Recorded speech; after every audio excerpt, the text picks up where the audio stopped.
Good morning. I'm just about to make some porridge, and I've also got an idea, or some thoughts are going through my head in relation to a video I've just watched. So I'm going to combine the the making of the porridge with the getting onto digital form of the ideas. Because of course if I was to die before I did that, then the world would never have the opportunity to hear these ideas. That would never do. No, seriously.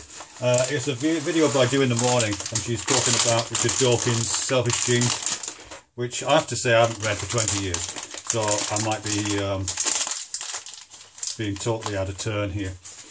But what I find really interesting about the I mean, apart from the word selfish, which is a brilliant word, I mean, obviously it conjures up images of selfishness, but when I hear selfish, I always think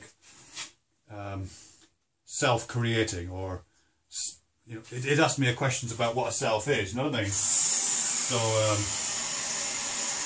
like the ish is like self-like, the self-like gene, a gene that behaves like a self. I kind of think that, which I know doesn't make a lot of sense. It's just an observation about the language, really, because of course genes are made up of segments, and some of them are scattered, and some of them relate to one another. So if a gene is like a self, in that it looks after itself and has self-preservation as part of its makeup, then what bit of the gene is it? Is it just that little bit? Is it bits in relationship, or bits of? Is there such a thing as a different sections of the genetic code kind of being altruistic against one another, or are bits of code always in competition? I don't know. Anyway. It seems to me that if we're deploying a kind of selfish metaphor, or based in the idea of what a self is, then there's lots more entailments to exploit just than the idea of a thing that looks after its own preservation.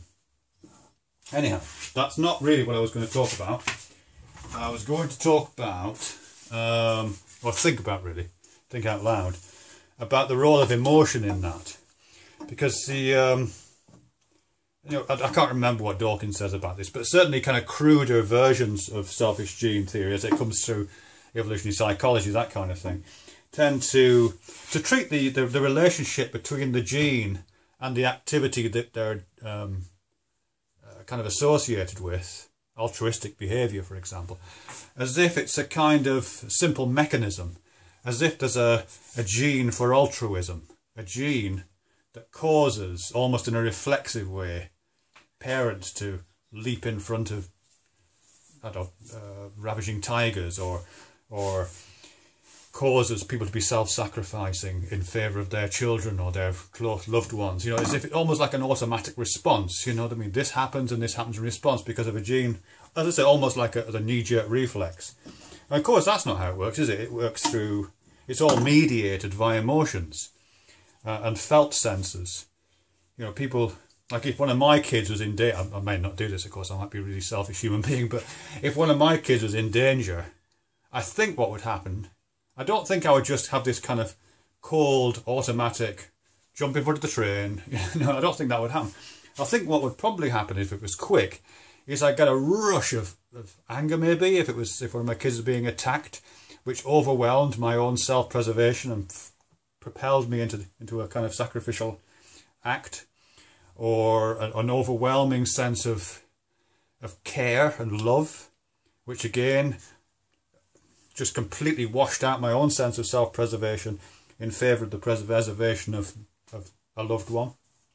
And if it wasn't quick, if it was more slow, you know, if I was held by one of those kind of Sophie's Choice kind of situations, and given lots of time to think about it, then it would still be my emotionality, my emotional responses, which were figuring in any kind of choice I made, presumably.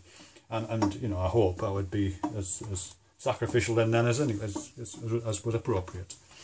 So as I say, it's not knee-jerk, is it? It's not like, it's not just the automatic firing of a response, of a bodily behaviour triggered by a genetic predisposition. It's an emotion. It's mediated by emotion. But there's a weird thing about that, it seems to me, which is just open to exploitation, and of course as is exploited in some areas of the animal kingdom, which is there's in many situations there's no guarantee that the organism that you're sacrificing yourself for is actually shares any genetic material at all. I mean, that's what cuckoos do, isn't it? Cuckoos lay their eggs in other birds' nests. It is cuckoos, I think, anyway. They push the other bird's eggs out, lay their own eggs in its place, and then the other bird comes in and, in a kind of altruistic display of self-sacrifice, hatches and raises the cuckoo's young. And of course, I'm guessing that there's been thousands or hundreds of thousands or millions of adults who've raised the children of other people, you know. I guess that's harder for a woman to do than a man, but I'm sure mistakes happen in hospitals occasionally, and babies get switched around without anybody noticing. And so there probably are hundreds or thousands of millions of people around the world being all self-sacrificial and altruistic in favour of children for whom they share no genetic material at all. Now that might just be a kind of glitch in the system, and I guess it probably is, but it's a kind of a weird glitch, isn't it? I mean, if I were going to design a selfish genetic system, if I was going to do that, and I had the tools available that I must have had available to design the system we've got right now, if I was just nature doing it, in fact, I would build in safeguards against that kind of thing. You know, certainly in the case of the cuckoo, because you know, the birds that raise cuckoos, quite often the eggs of a cuckoo are quite big compared to the eggs of some of the birds' nests in whose nests they lay eggs. So at the very least, if I was some kind of natural designer, if I was evolution just doing its job, I would at least give these birds better eyesight and be able the ability to say, that's not my fucking egg. I'm not hatching that. Or alternatively, well, it's not an egg, but yeah, I'll hatch it anyway. You know, something like that. I would give human males and human females indeed the capacity to detect their own offspring. If I was going to be a genuinely selfish gene designer, you know, you could smell your kid, and this kid doesn't smell right. It smells very much like the bloke down the road. I would say that would be my system. My porridge is very thick, but we don't do that. We routinely do it, and I think it's for that reason that I'm just not entirely happy with a lot of the selfish gene idea, really, particularly as it's kind of bastardised in simpler versions. You know, because clearly our emotions are being the results of evolutionary development, and of course moderated and mediated and interpreted by cultural and social situations. You know, the Abominable History Man's doing some good stuff on emotions. That's his, and how our emotions are kind of historically contingent. Although they feel natural, they're often not quite as natural as they feel. But yeah, so yes, undoubtedly our emotions, or at least the mechanism of emotional generation, is a product of evolution for sure. But how that's deployed, how it works, how it figures in the setting up of families and communities and societies, who we choose to care about and how we express care, who we choose to sacrifice ourselves for and how we do that. And even things like, you know, just to kind of return to the self thing and self-like thing, who we choose to incorporate within the circle, that's the circle of care and the circle of selfness. You know, one of the words that's often used to describe altruism and those kind of self-sacrificing moments is selflessness, isn't it? We talk about people being selfless, but I think in some ways that's a misnomer, because just as a self-like gene or a selfish gene could actually be a number of genes all working together.